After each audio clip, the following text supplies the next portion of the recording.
Good evening. Voice கிளியரா இருக்கா? கதைக்கிறது கேக்குதா?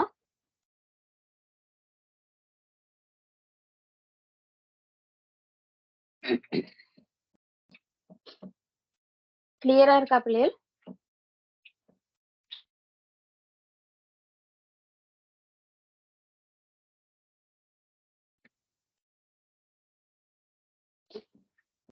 யாரா இருக்கா எனக்கு ரிப்ளை பண்ணுங்க. கிளியரா இருக்கா இல்லையான்னு பாக்குறதுக்கு செக் பண்ண. மிஸ் கேக்குது. ஓகே சரி தேங்க்யூ. ஸோ நாங்க வந்து டேட்டா ஃப்ளோ டயக்ராம் பார்த்துட்டு இருக்கோம். அதாவது தரவு பாய்ச்சல் வரிப்படம் பார்த்துட்டு இருக்கோம். தரவு பாய்ச்சல் வரிப்படத்துல என்னென்ன விஷயம்ன்ற நாங்க காய்ச்சிட்டோம். இப்போ ஒரு கேள்வி என்னென்னு செய்யறேன்னு பார்ப்போம். சரியா? அப்ப கேள்வி தாரன் நீங்க ஃபர்ஸ்ட் கேள்வி நீங்க செய்ய வேணாம். நான் அப்படி செய்யறேன்னு விளங்கப்படுத்துறேன். ஒரு சின்ன ஒரு கேள்விதான். ஜஸ்ட் ஒரு 4 வரி கேள்வி உண்டு. நீங்க ஃபர்ஸ்ட்டுக்கு அதை நான் விளங்கப்படுத்துறேன். இப்படி செய்யணும், அந்த கேள்வியில என்னென்ன பாயிண்ட் வந்து நாங்க எடுக்கணும்னு சொல்லி விளங்கப்படுத்துறேன். அதுக்கு பிறகு இன்னொரு கேள்வி, அடுத்தடுத்த கேள்விகள்ல நீங்க செய்யறதுக்கு நான் தாரேன். சரியா? முதலாவது கேள்வி வந்து நீங்க கேள்வி மட்டும் எழுதுங்க. பிறகு நான் எப்படி செய்யறேன்றதை விளங்கப்படுத்துறேன்.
எழுதிட்டீங்களா பிள்ளைகள்? விளங்கப்படுத்தட்டுமா? டைம் வேணுமா யாருக்காவது? ஓகே.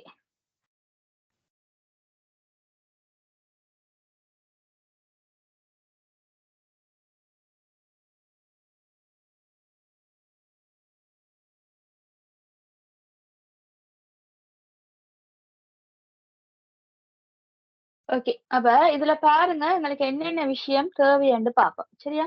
என்னென்ன விஷயம் தேவைன்னு பார்த்தோம்ன்னு சொன்னா, ம் நூலகம் ஒன்றின் எழுதுவினைஞர். அப்ப நூலகம் ஒன்றின் என்றோன்னு சொல்லி பார்த்தீங்கன்னு சொன்னா, நூலகம்ன்றது ஒரு நிறுவனம். அந்த நிறுவனம் எங்களுக்கு ஏதாவது வேலை செய்றாங்கன்னு சொன்னா, இங்க வந்து ஒரு என்டிட்டியா வரும். சரியா?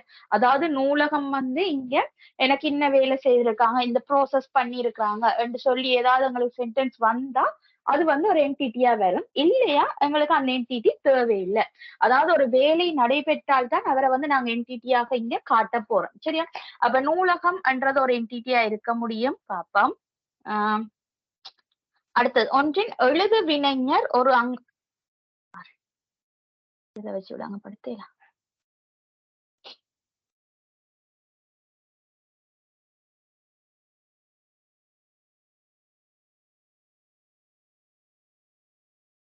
ஒரு நிமிஷம் பிள்ளைகள் வாரேன்.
ஓகே பாருங்க. அப்ப இதுல பாருங்க, எங்களுக்கு நூலகம் வந்து ஒரு என்டிட்டியா வரலாம்ன்னு சொல்லியிருக்கிறேன். அப்ப அது வரக்கூடிய சந்தர்ப்பம் இருக்கு. நோட் பண்ணி வைப்போம். அவருக்கு ஏதாவது ப்ரோசஸ் நடக்கிறார், அவர் ஏதாவது வேலை செய்றாருன்னா நாங்க அத எடுப்போம். அதே போல ஒன்றின் எழுது வினைஞர் ஒருவர். அப்ப எழுது வினைஞரும் ஒரு என்டிட்டியா வர முடியும். இந்த வெளியக உட்பொருட்கள நாங்க ஈஸியா ஐடென்டிஃபை பண்ற வந்து இந்த பெயர் சொற்கள் அத வச்சுட்டு தான் நாங்க ஐடென்டிஃபை பண்ணோம். இதுல இருக்கக்கூடிய எல்லா பெயர் சொற்களுமே வந்து நாங்க என்டிட்டிஸா எடுக்கலாம். அவே அந்த இதுக்குள்ள வந்து வேலைக்கு அதாவது அவங்களும் ஏதாவது ப்ரோசஸ் பண்ணி இருக்கிறாங்கன்னு சொன்னா, அத வந்து நாங்க இங்க சொல்லுவோம். ஒருவர் அங்கத்தவர்களை பதிவு செய்கிறார்.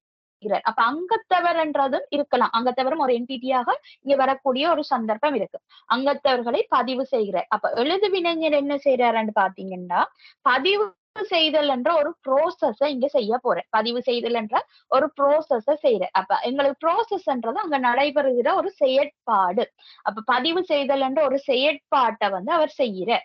அப்ப அது வந்து நாங்க அந்த செயற்பாடு இப்ப இங்க வந்து பார்த்தீங்கன்னு சொன்னா, நார்மலா வந்து நீங்க கான்டெக்ஸ்ட் டயகிராம்ல எடுத்தீங்கன்னா, சூழல் இதுல வந்து எடுத்தீங்கன்னு சொன்னா, அ அ என்ன செய்ய போறோம் சூழல் வரைபடத்துலன்னா, ஒவ்வொரு என்டிட்டியும் என்னென்று முறைமையோட தொடர்புறாங்க. என்ன வேலைய அதாவது என்ன விஷயத்த அங்க அனுப்புறாங்க, பெறுறாங்க அந்த மாதிரி இருந்தது. இங்க வந்து அப்படி இல்ல. ஒரு செயற்பாடு. இப்ப சின்னதுல நீங்க படிச்சிருப்பீங்களே, பெயர்ச்சொல், செயற்படு பொருள், வினைச்சொல்லுன்னு சொல்லி பிரிச்சு படிக்கிறதுக்கா ஒரு செயற்பாட்ட வந்து நாங்க விளங்கப்படுத்தணும். என்ன இப்ப அ கமலா ஓ ஓடி சென்றாள் போது அது என்ன அவ வந்து ஒரு ஓடுதல் என்ற வந்து ஒரு செயற்படு பொருள் என்று கதைக்கிற மாதிரி தான், அதாவது ஒரு செயற்பாடு என்று கதைக்கிற மாதிரி இங்க வந்து நாங்க என்ன செய்ய போறோம், இந்த எழுது வினைஞர் என்ன வேலை செய்யறார், ஒவ்வொருத்தரும் என்னென்ன வேலை செய்யறாங்கன்றதை நாங்க இங்க நோட் பண்ணோம். அப்ப எழுது வினைஞர் ஒருவர் அங்கத்தவர்களை பதிவு செய்கிறார். அப்ப பதிவு செய்தல் என்ற ஒரு வேலை இங்க நடக்குது. சில சந்தர்ப்பங்களில் பதிவுகளை ரத்து செய்யற. அப்ப அடுத்த வேலை என்ன சொல்லியிருக்காங்க, பதிவுகளை ரத்து செய்தல் என்ற ஒரு வேலை சொல்லியிருக்காங்க. அதே போல அங்கத்தவர் பற்றிய விவரங்கள் அங்கத்தவர் கோப்பில் பதிவு செய்ய. அப்ப எங்கட இந்த டிஎஃப்டி டயக்ராம்ல பாத்தீங்கன்னு சொன்னா மெயினா நான் வந்து 3 விஷயம் சொல்லியிருந்தேன். ஒன்று வந்து எங்களுக்கு இந்த தரவு களஞ்சியம், அதாவது டேட்டா பேஸ பத்தி கதைப்பாங்க. இன்னொன்று வந்து செயற்பாட்டை ப்ரோசஸ்களை பத்தி கதைப்பாங்க. இன்னொன்று வந்து எங்கட இந்த என்டிட்டிஸ். இந்த 3 தான் மெயின் விஷயமா இருக்க போகுது. அப்ப அதுல பாருங்க, நாங்க ப்ரோசஸ் அவ்வளவு மேல பாத்துனாங்க. இப்ப பாருங்க ஒரு கோப்பு, அங்கத்தவர் கோப்புன்னு ஒரு கோப்பு வருது. இது வந்து டேட்டா பேஸ விளங்கப்படுத்துது. ஒரு நீங்க டேட்டா பேஸ ஐடென்டிஃபை பண்றதுக்கே இந்த கோப்புன்ற இதை வந்து நீங்க பாவிக்கலாம். கோப்பு என்ற வேர்ட் இருந்தாலே அங்க வந்து உங்களுக்கு டேட்டா பேஸாக இருக்குதுன்றத தெரிஞ்சு கொள்ளக்கூடியதா இருக்கும். அப்ப பாருங்க, அங்கத்தவர் பற்றிய விவரங்கள் அங்கத்தவர் கோப்பில் பதிவு செய்யப்படுகிறது. அங்கத்தவர் அங்கத்துவத்தினை எந்நேரத்திலும் ரத்து செய்வர். அப்ப அங்கத்தவர் வந்து அந்த அங்கத்துவத்தை வந்து எப்ப வேணாலும் ரத்து செய்யலாமா. அப்ப எந்நேரத்திலும் ரத்து செய்வர். இது அங்கத்தவர்களின் அங்கத்துவ வைப்பு செய்தல் என்ற கோவையில் வைப்பு செய்யப்படுகிறது. அப்ப அந்த அங்கத்துவ இது என்ன செய்யப்படுது, அங்கத்துவ வைப்பு செய்தல் என்ற கோவை, இதுவும் ஒரு டேட்டா பேஸா இருக்க போகுது. அதுல வந்து அவர் ரத்து செய்யற அந்த டீடைல்ஸ் வந்து பதிவு செய்யப்படுது. மேற்குறித்த நிலைமைக்கான டிஎஃப்டி வரைபடத்தை வரைக. இப்ப இதுல வந்து பாத்தீங்கன்னா யார் யார் வேலை செய்யறாங்கன்னா முழு வேலையுமே பாத்தீங்கன்னா ஒரு எழுது வினைஞர் வேலை தான் இங்க இருக்கு. நூலகம் எந்த ஒரு வேலையும் செய்யல, எழுது வினைஞர் செய்யறார். அதை விட அங்கத்தவர் அதை ரத்து செய்யற ஒரே ஒரு வேளான் இருக்கு. அப்ப எங்களுக்கு தேவையான என்டிட்டி வந்து பாத்தீங்கன்னா எழுது வினைஞர் அங்கத்தவர் என்ற 2 என்டிட்டிஸ் தான் இங்க வரப்போகுது. ஏன்னா அப்ப எங்களுக்கு நூலகம் என்ற என்டிட்டி இங்க தேவையில்லை. நாங்க நோட் பண்ணபடி நூலகம் என்ற என்டிட்டி வந்து எங்களுக்கு தேவையில்லை பிள்ளை. அப்ப இனி வந்து என்னன்னு இதை ட்ரா பண்றேன்னு பார்ப்போம். இதுல நான் நோட் பண்ணி வச்சுக்கொண்டு இப்ப எப்படி இதை ட்ரா பண்றேன்னு போவோம்.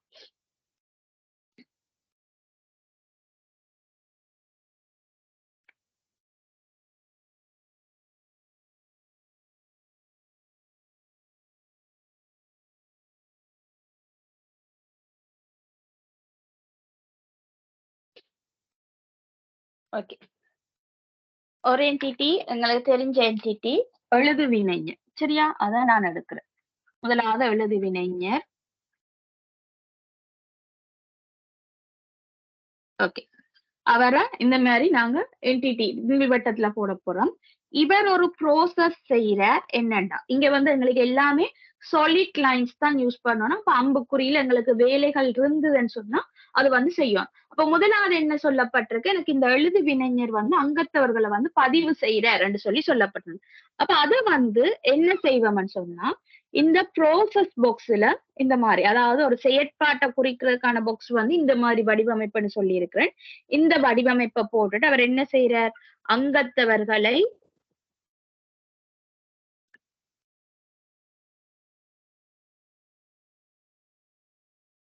பதிவு செய்தல் என்ற செயற்பாடு நடக்குது. சரியா, பதிவு செய்தல். இதுக்கு அதோட ரிலேட் பண்ணியே இதுல நீங்க அம்புக்குறியில பேர் எழுதலாம் பிள்ளை, பதிவு செய்தல். சரியா, அப்ப அம்புக்குறியில நாங்க செயற்பாடு நோட் பண்ணும் போது என்ன செய்யறோம், இந்த செயற்பாடு அவற்றை செயற்பாட்டை பாருங்க, அதுல சொல்லப்பட்ட அதே விஷயம் தான், அங்கத்தவர்களை பதிவு செய்தல் என்ற வசன நட பயன்படுத்த அதுக்கு இந்த அம்புக்குறியில பதிவு செய்தல் என்ற வேர்டை பாவிக்கிறோம். இது என்ன நடக்குது, அதுல அடுத்த சொல்லிருக்காங்க, இந்த பதிவு செய்யப்படுற விவரம் வந்து அங்கத்தவர் கோப்புன்ற ஒரு கோப்புக்கு போகுது. அப்ப அங்கத்தவர் கோப்பு என்ற கோப்புக்கு இது போகுது, அதை நாங்க போடுறோம். கோப்புண்ட வடிவம் எங்களுக்கு தெரியும். அப்ப அங்கத்தவர் கோப்பு.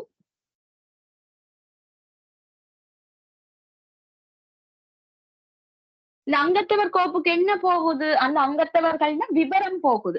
அப்ப அந்த கேள்வியில நீங்க பாத்தீங்கன்னா உங்களுக்கு தெரியும், அதாவது அந்த கேள்வியில சொல்லி இருக்கு பாருங்க, அங்கத்தவர்கள் பற்றிய விவரங்கள் அங்கத்தவர் கோப்பில் பதிவு செய்ய. அப்ப அங்கத்தவர் விவரம், அங்கத்தவர் பற்றிய விவரம்ன்றது எழுத தேவையில்லை, அங்கத்தவர் விவரம் இது போகுது. அடுத்தவர் என்ன சொல்லியிருக்காங்க பாருங்க, அங்கத்தவர் அங்கத்துவத்தினை எந்நேரத்திலும் ரத்து செய்வர். இது அங்கத்தவர்களின் அங்கத்துவ வைப்பு செய்தல் எனும் கோவையில் பதிவு செய்யப்படுகிறது. இதை விட இன்னொன்று இருக்கு மேல. சில சந்தர்ப்பங்களில் அங்க பாருங்க ஒரு வசனம் நான் விட்டுட்டு வந்தேன். எழுதுவினைஞர் ஒரு அங்கத்தவர்களை அங்கத்தவர்களை பதிவு செய்கிறார். சில சந்தர்ப்பங்களில் பதிவுகளை ரத்து செய்கிறார். அங்கத்தவர் பற்றிய விவரங்கள் அங்கத்தவர் கோப்பில் பதிவு செய்யப்படுகிறது. அப்ப ரத்து செய்தல் என்றதும் இங்க வரப்போகுது. அப்ப ரத்து செய்தல் என்றதையும் நாங்க காட்டணும். இப்ப எழுதுவினைஞருக்கு நான் இன்னும் ப்ரோசஸ் முடிக்கல. அப்ப ரத்து செய்தலுக்கு போறோம். இந்த அங்கத்தவர் வந்து என்ன செய்யலாமா, இதை ரத்து செய்யவும் செய்யலாம். அப்ப என்ன செய்ய போறோம், இன்னொரு அம்புக்குறியில ரத்து செய்தல் என்றதையும் காட்ட வேண்டி இருக்க போகுது. சரியா, எங்களோட செயற்பாட ரத்து செய்தல்.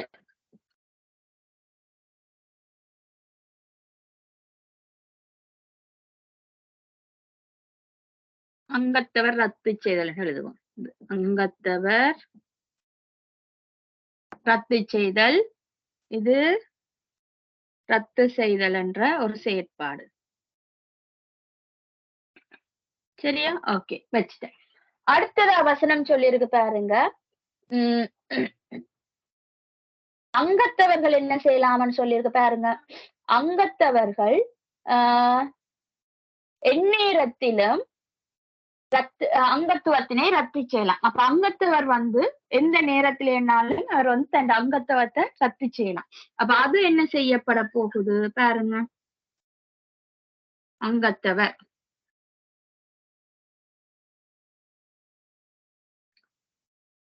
ஒரு ப்ரோசஸ் வரப்போகுது.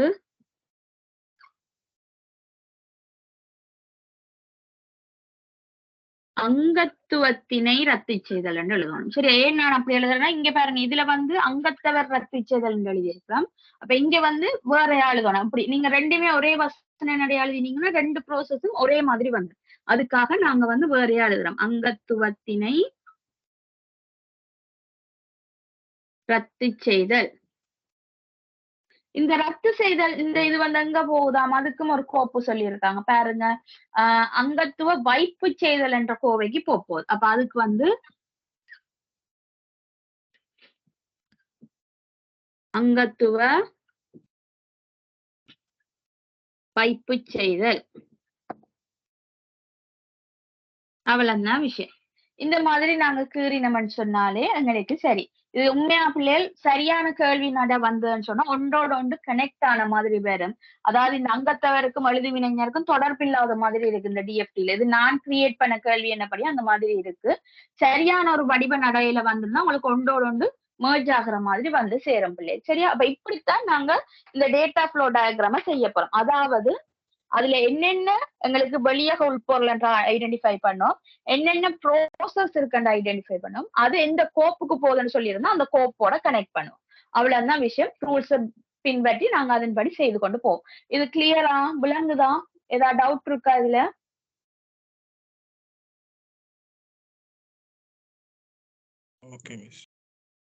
அப்ப அடுத்த கேள்வி ஒன்று தாரேன், நீங்களா செய்துட்டு எனக்கு போட்டோ எடுத்து டெலிகிராம்ல அனுப்புங்க. சரியா?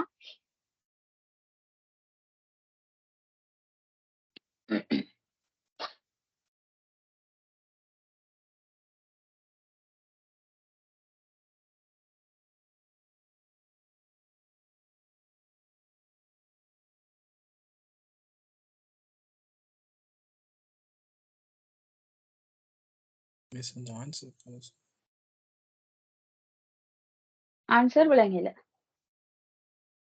ஆன்சர் கொஞ்சம் காட்டுங்க. இல்ல அது அதுல இருக்க ஆன்சர்ஸ் வந்து ஃபுல்ஃபில்லா இல்ல.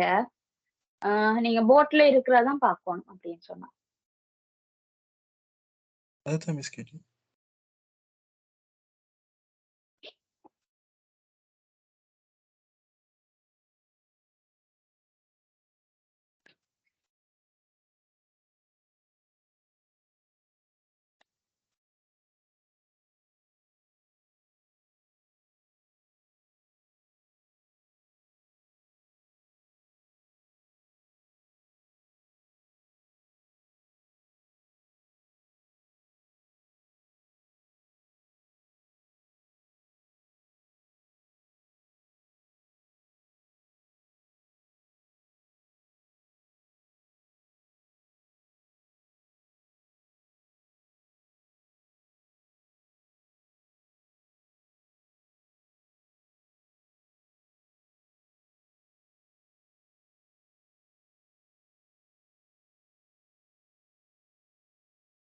சரியா?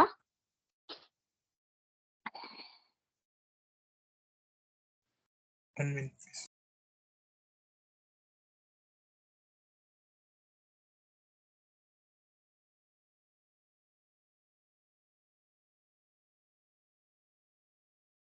Okay miss.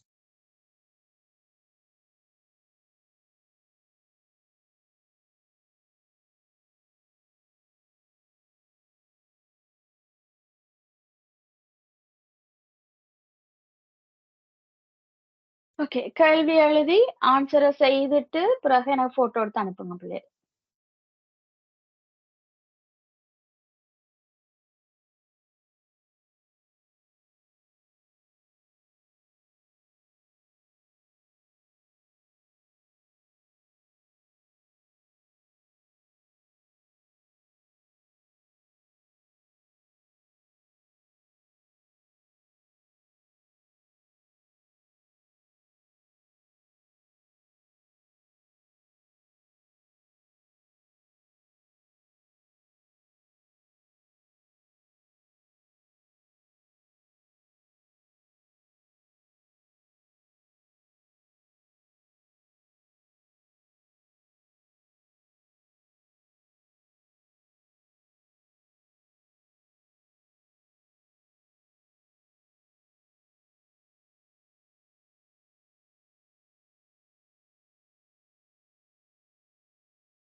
மிஸ் புரியல மிஸ், குழப்பது.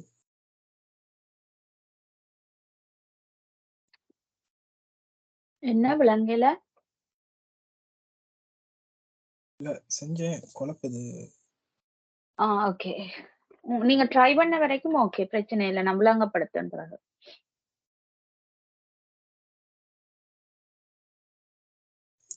ட்ரை பண்ண வரைக்கும் நீங்க ஏதாவது ட்ரை பண்ணி ட்ரா பண்ணி இருப்பீங்க. அதை எனக்கு போட்டோ எடுத்து அனுப்புங்க, நான் செக் பண்றதுக்கு எந்த அளவுக்கு உங்களுக்கு விளங்கி இருக்குன்னு.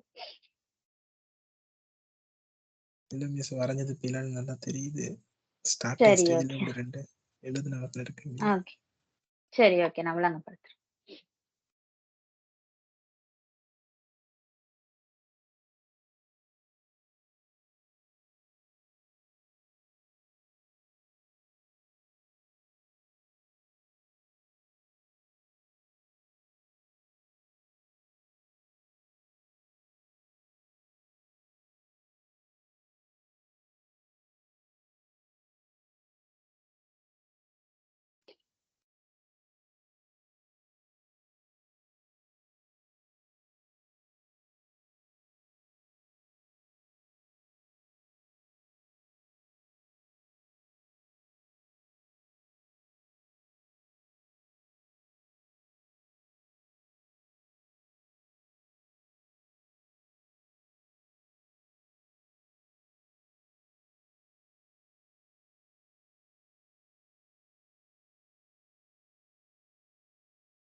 மிஸ் சொல்லுங்க. இந்த பாக்ஸ் மாதிரி ஒன்று போடுறோம் தானே மிஸ் நடுவில், அந்த ப்ராசஸ் பாக்ஸ் ஒன்று, அதுக்கு அந்த மேல உள்ள என்டிட்டிக்கும் நடுவில் ஒரு அம்புக்குறி போடுறோம் தானே? அந்த அம்புக்குறியில மிஸ், அந்த அம்புக்குறியிலையும் திரும்ப அந்த என்ன செய்ய போறோங்கிற ப்ராசஸ் எழுதணுமா? தேவையில்லை. இப்ப ப்ராசஸ் பாக்ஸ்ல வந்து நீங்க ஃபுல் விளக்கமா எழுதி இருப்பீங்க. அம்புக்குறியில வந்து ஜஸ்ட் ஒரு வசன நடையில எழுதணும். அம்புக்குறி வந்து நாங்க பெரும்பாலும் எழுதித்தான் ஃபில் பண்றோம். நாங்க அதுக்காக தான் எழுத வேண்டி இருக்கு. அதையும் எழுதணுமா மிஸ்? கட்டா எழுதணுமா? எழுதணும். நீங்க அதுல வந்து இப்ப நீங்க பாஸ் பேப்பர்ல எல்லாம் பாத்தீங்கன்னா அம்புக்குறியில என்ன வசனம் வருமண்டே கேட்டு வரும் கேள்வி உங்களுக்கு. ப்ராசஸ் பாக்ஸ்ல போடுறதே தானே அதுலயும் வரும்? இல்ல, அது சிலதுகளுக்கு மாறும் அந்த வசன நடை. இப்ப நாங்க இன்னும் கொஞ்சம் 2-3 கேள்விகள் எழுத பார்க்க உங்களுக்கு வசன நடைகள் மாறுறது உங்களுக்கு தெரியும்.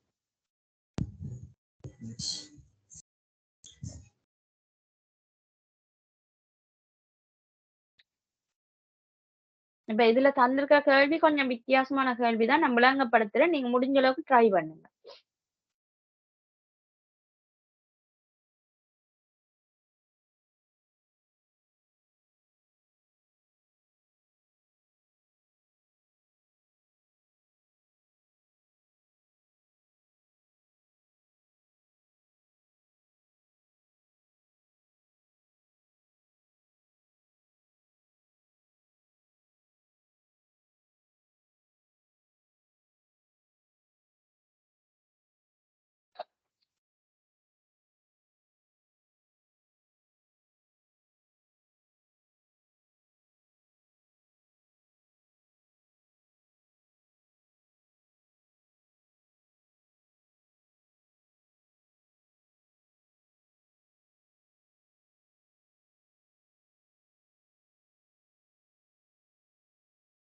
மிஸ் மிஸ் சொல்லுங்க. இப்போ வாடிக்கையாளருக்கு வந்து இன்னொரு ப்ராசஸ் வரக்குள்ள நாங்க வந்து திரும்ப ஃபர்ஸ்ட்ல இருந்து, இப்போ வாடிக்கையாளர் இது என்டிட்டில இருந்து திரும்ப ஃபர்ஸ்ட்ல இருந்து நாங்க அம்புக்குறி போட்டு இன்னொரு ப்ராசஸ் பாக்ஸ் வரைஞ்சு அப்படி போடணுமா, இல்ல ஆல்ரெடி வரைஞ்ச ப்ராசஸ் பாக்ஸ்ல இருந்து கண்டினியூ பண்ணணுமா? எங்களுக்கு ஆல்ரெடி வரைஞ்ச ப்ரோசஸ் பாக்ஸ்ல இருந்து கண்டினியூ ஆகுற மாதிரி இருந்தா அதுல இருந்து கண்டினியூ பண்ணலாம். அது வந்து உங்களுக்கு இப்ப வசனத்தை பொறுத்தவரைக்கும் நீங்க எந்த இடத்துல கேக்குறீங்கன்னு சொன்னீங்கன்னா நான் அதுக்கேற்ற மாதிரி சொல்லுவேன். வாடிக்கையாளரின் தனிப்பட்ட விவரங்களை உள்ளோடு செய்கின்ற அதே வேலை அதையா சொல்றீங்க அந்த இடத்துலயா? எஸ். அது அவரோட ஓகே. வாடிக்கையாளர்கிட்ட உள்ளிட்டு கொடுத்ததுக்கு அப்புறம் கார்டு கொடுக்குறாங்க தானே அவங்க, அதை எப்படி ஓ ஜாயின் பண்றது?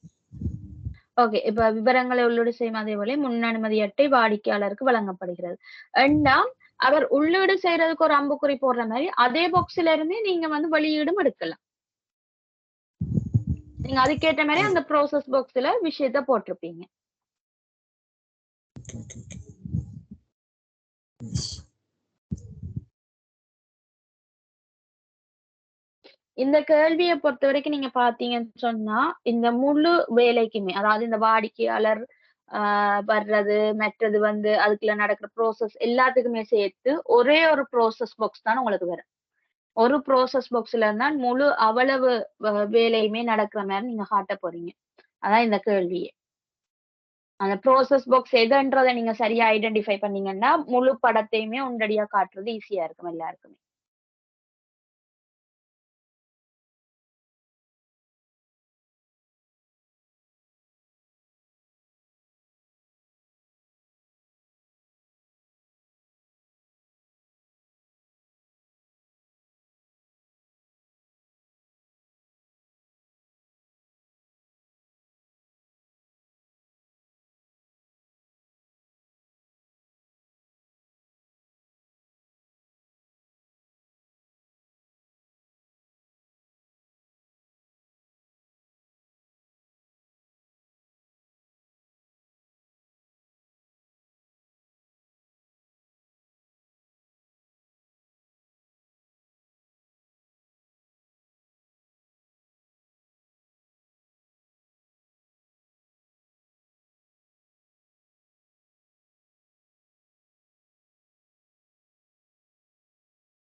எக்ஸ்பிளைன் பண்றீங்களா? சொல்லுங்க. இல்ல எக்ஸ்பிளைன் பண்றீங்களான்னு கேட்டேன். யா தொடங்க போறேன்.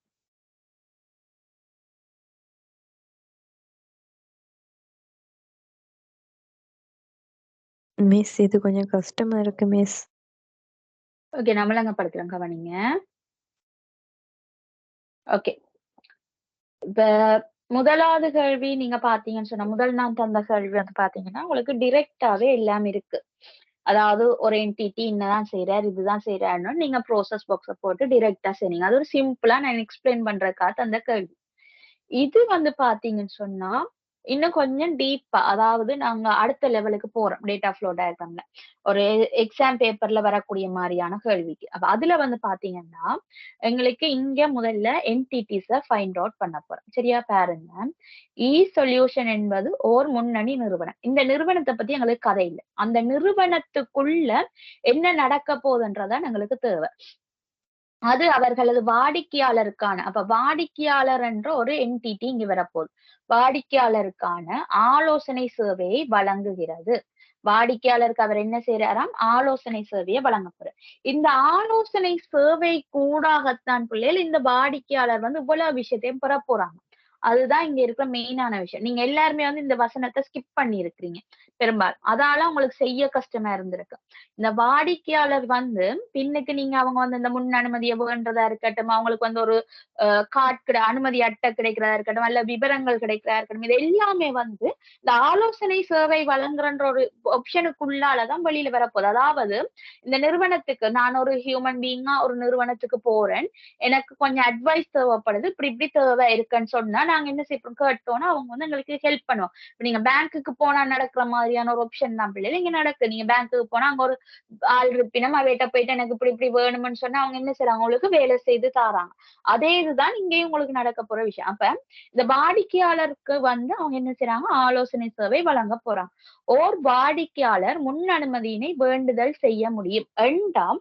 நாங்க இந்த ஆலோசனை மையம் என்ற ஒரு மையம் இருக்குதானே, அவர்கிட்ட இருந்து என்ன தேவர் வேண்டுதல் செய்ய போறாராம், முன் அனுமதியை வேண்ட போறேன். சரி, அப்ப முன் அனுமதியை வேண்டுதல் செய்ய முடியும்.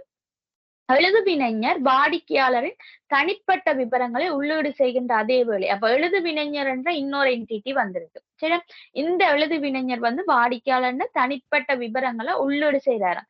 அப்ப தனிப்பட்ட விவரங்கள் வந்து அதே ஆலோசனை மையத்துக்கு வந்து இந்த எழுதுவினைஞர் உள்ளீடாக உள்ளீடு செய்கின்ற அதே வேளை முன் அனுமதி அட்டை வாடிக்கையாளருக்கு வழங்கப்படுகிறது. அவ்வளவுதான். இப்ப வாடிக்கையாளர் அவர் உள்ளீடு செய்த உடனே அந்த முன் அனுமதி அட்டை வந்து அந்த ஆலோசனை மையத்தால வாடிக்கையாளருக்கு வழங்கப்பட போகுது. அப்ப இதெல்லாம் வழங்கப்படுது, இதெல்லாம் சொல்லும் போது நீங்க ஒரு விஷயத்தை யோசிச்சிருக்கணும், யார் இதை செய்யறா என்றதை யோசிச்சிருக்கோம். அதுக்குத்தான் மேல வந்திருக்கு அந்த ஆலோசனை சேவை என்ற ஒரு விஷயம் வந்து எங்களுக்கு தரப்பட்டிருக்கு. அப்ப வாடிக்கையாளருக்கு வழங்கும் முன் அனுமதி விவரங்கள் உள்ளீடு செய்யப்படுகிறது. ஓகே, அதுவும் உள்ளீடு செய்யப்படுது. வாடிக்கையாளரின் தனிப்பட்ட விவரங்கள் வாடிக்கையாளர் கோப்பில் உள்ளீடு செய்யப்படுகிறது. மேலும் வாடிக்கையாளர் முன் அனுமதியினை எந்த நேரத்திலும் ரத்து செய்ய முடியும். இவ்விவரம் ரத்து செய்யும் கோப்பில் உள்ளீடு செய்யப்படும். மேற்குறித்த நிலைமைக்குரிய டிஎஃப்டி வரைபடத்தை தருக. சரி, இப்ப இந்த இதுல இருந்து நான் ப்ரோசஸ் வந்து எதென்று சொல்றேன். சரியா? இதுல சொல்லப்பட்டிருக்க மிச்ச விஷயங்கள் எல்லாமே வந்து இந்த அனுமதி அட்டைய வேண்டதா இருக்கட்டும், அந்த முன் அனுமதியை கோர்றதா இருக்கட்டும், இது எல்லாமே வந்து பாத்தீங்கன்னு சொன்னா எங்களுக்கு இவ்வளவு விஷயம் வந்து அந்த அம்புக்குறிகள்ல வார ஒரு விஷயமா இருக்க போகுது. அப்ப இது வந்து பாத்தீங்கன்னு சொல்லி சொன்னா இது எல்லாமே அம்புக்குறியில வரப்போகுது. அப்ப ப்ரோசஸ் பாக்ஸ்ல, அதாவது நடுவுக்குள்ள இருக்கிற அந்த செயல்முறை பெட்டிக்குள்ள என்ன வரப்போன்னு பாத்தீங்கன்னா அதுதான் இந்த ஆலோசனை வளங்கள் என்ற வசனம் வரப்போகுது. அவர் கூடாகத்தான் இவ்வளவு வேலையும் நடக்குதுன்றபடியாத்தான் அவரை வந்து நாங்க சென்டரைஸ்ட் பண்ண போறோம். சரியா? அப்ப அப்படி பார்த்தோம்னு சொன்னா எப்படி ட்ரா பண்றேன்னு காட்டுறேன்னு பாருங்க.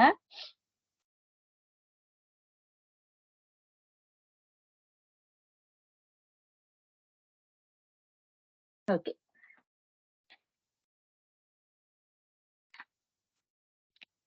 ஆலோசனை சேவைகளை வழங்குகிறது. அப்ப நடுவுல இருக்கிற ப்ரோசஸ் பாக்ஸ் ஆலோசனை சேவை வழங்கல். இந்த ப்ரோசஸ் பாக்ஸ் நீங்க எல்லாருமே ஸ்கிப் பண்ணிருப்பீங்கன்னு நான் எதிர்பார்க்கிறேன். ஸ்கிப் பண்றதால உங்களுக்கு பின்னுக்கு மிச்சம் எல்லாமே உங்களுக்கு வரையில்லாம போகுது. இந்த ஆலோசனை சேவை வழங்கல் இந்த இதற்கு ஊடாகத்தான் பிள்ளைகள் மிச்ச எல்லா டீட்டெயில்ஸுமே அவங்க பெற போறாங்க.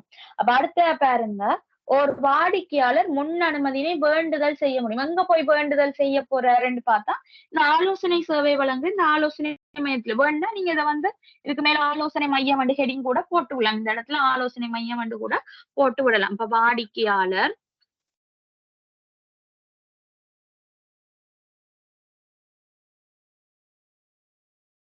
அவர் என்ன செய்யறாருன்னு சொன்னால் முன் அனுமதியினை வேண்டுதல்.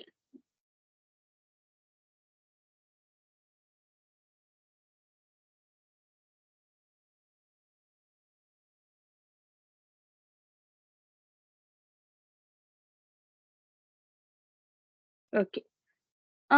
அடுத்தது எழுதுவினைஞர் வாடிக்கையாளரின் தனிப்பட்ட விவரங்களை உள்ளீடு செய்கின்ற அதே வேளை. அப்ப எழுதுவினைஞர்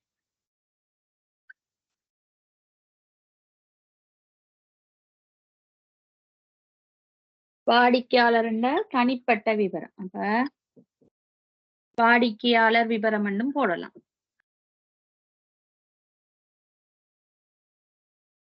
அந்த வாடிக்கையாளர் விவரம் என்ன நடக்க போகுது பாப்போம். உள்ளீடு செய்கின்ற அதே வேளை முன் அனுமதி அட்டை வாடிக்கையாளருக்கு வழங்கப்படுகிறது. அப்ப இங்க பாருங்க, அடுத்த அம்புக்குறி முன் அனுமதி அட்டை.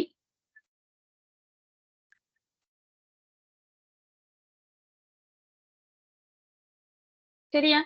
அடுத்து இப்ப இந்த ப்ரோசஸ் பாக்ஸ நீங்க சரியா ஃபைண்ட் அவுட் பண்ணிருந்தீங்கன்னா மிச்சம் எல்லாமே சொல்ல சொல்ல நீங்க நினைச்சு கொண்டு வந்திருப்பீங்க உங்களோட பாட்டுக்கு. பாருங்க அடுத்தது முன் அனுமதி விவரங்கள் உள்ளீடு செய்யப்படுகிறது. இந்த முன் அனுமதி விவரங்கள் யாரால் உள்ளீடு செய்யப்படுது? அத போடலையே.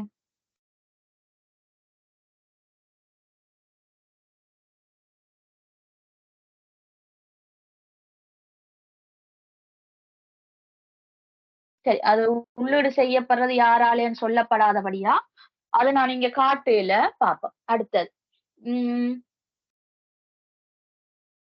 வாடிக்கையாளரின் தனிப்பட்ட விவரங்கள் வாடிக்கையாளர் கோப்பில் உள்ளீடு செய்யப்படுகிறது. வாடிக்கையாளர் தனிப்பட்ட விவரம் வாடிக்கையாளர் கோப்புக்கு போதும். பெயர் பாருங்க, இந்த வாடிக்கையாளர் தனிப்பட்ட விவரம் யார் கொடுத்தவர்? எழுதுவினைஞர் கொடுத்தவர். அந்த ப்ரோசஸ் புக்ஸ் தான் அப்படியே வச்சுக்கொள்ளாம அதை என்ன செய்யற, அந்த கோப்புக்கு அனுப்ப போறேன்.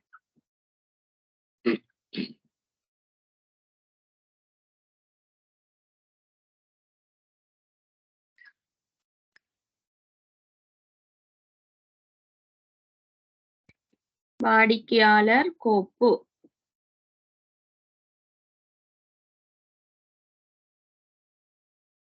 ஓகே. வாடிக்கையாளர் கோப்பில் உள்ளீடு செய்யப்படும். மேலும் வாடிக்கையாளர் முன் அனுமதியினை எந்த நேரத்திலும் ரத்து செய்ய முடியும். இவ்விவரம் ரத்து செய்யும் கோப்பில் உள்ளீடு செய்யப்படுகிறது. ஓகே. அப்ப பாருங்க, வாடிக்கையாளர் முன் அனுமதியை ரத்து செய்யறது. அப்ப முன் அனுமதி ரத்து செய்தல். இது ரத்து செய்யற கோப்புக்கு போகுது.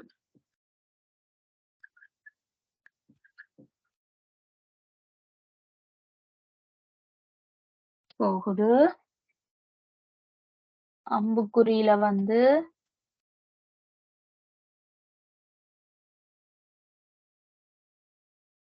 ரத்து செய்த விவரங்கள் அல்ல விவரம் அது போகுது. ஓகே, சரியா போட்டுட்டேன். இப்ப ஒரு வசனம் நான் இதுல விட்டுட்டு வந்தனால் இந்த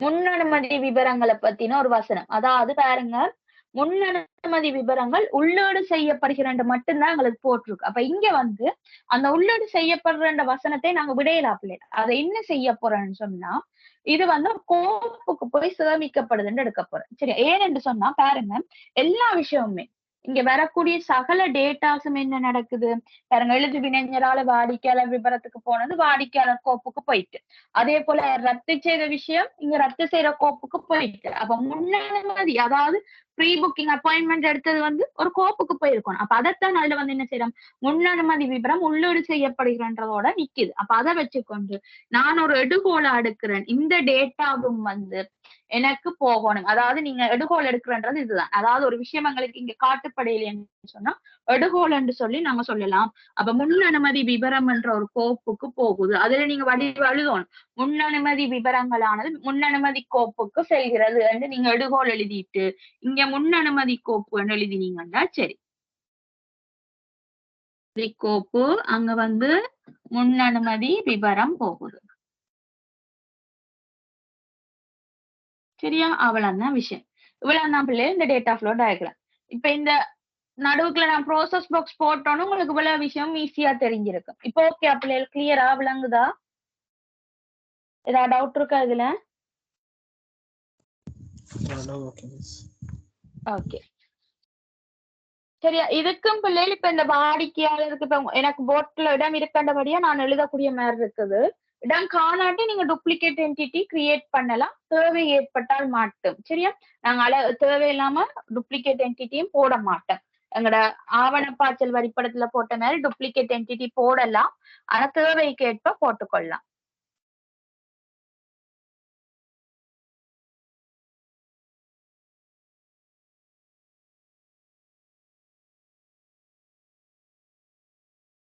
பாருங்க, இந்த மாதிரி உங்களுக்கு ஒரு படம் ஒன்று கிடைச்சிருக்கு, டேட்டா ஃப்ளோ டயக்ராம் ஒன்று. இதுல எனக்கு அம்புக்குறி போட இடம் இல்லாதபடியே நம்ம வாடிக்கையாளருக்கு ஒரு டூப்ளிகேட் என்டிட்டி கிரியேட் பண்ணிக்க முடியும். இது உங்களுக்கு இடம் இருக்கு போட இல்லைன்னு சொன்னா நாங்க டூப்ளிகேட் என்டிட்டி கிரியேட் பண்ண வேண்டிய தேவை இல்லை.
சரியா பிள்ளை?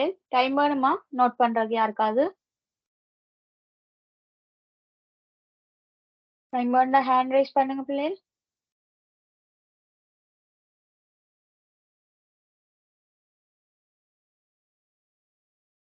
ஓகே, அப்ப இன்றைக்கு நான் காணும் ஒரு 1/2 hour முன்னுக்கு முடிக்கிறேன்.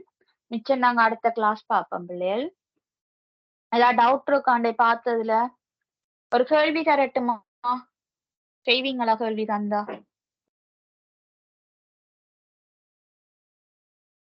டூ தௌசண்ட் ஆ எயிட்டீன்ல. மிஸ். ஓகே, பாஸ் பேப்பர் இருக்கா எல்லாட்டையும்?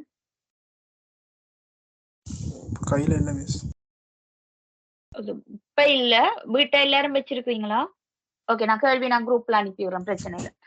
வச்சிருக்கிறீங்கன்னு சொன்னா 2018ல வந்து 6வது எஸ்ஏ கேள்வி பாத்தீங்கன்னா உங்களுக்கு விளங்கும் என்ன மாதிரி இதுல கேள்வி வந்திருக்குன்னு சொல்லி அதை செய்யுங்க. அல்ல நான் குரூப்லயும் கேள்வி அனுப்பி விடுறேன்.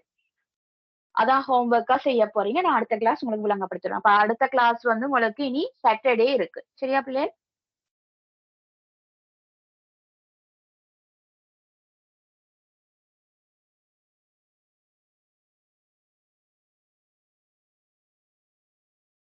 சரி பிள்ளை, கிளாஸ் முடிக்கிறேன். Bye, good night.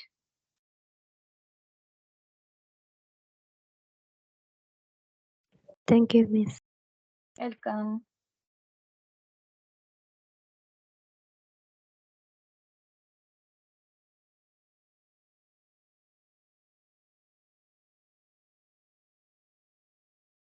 Thank you, miss. Good night. Good night.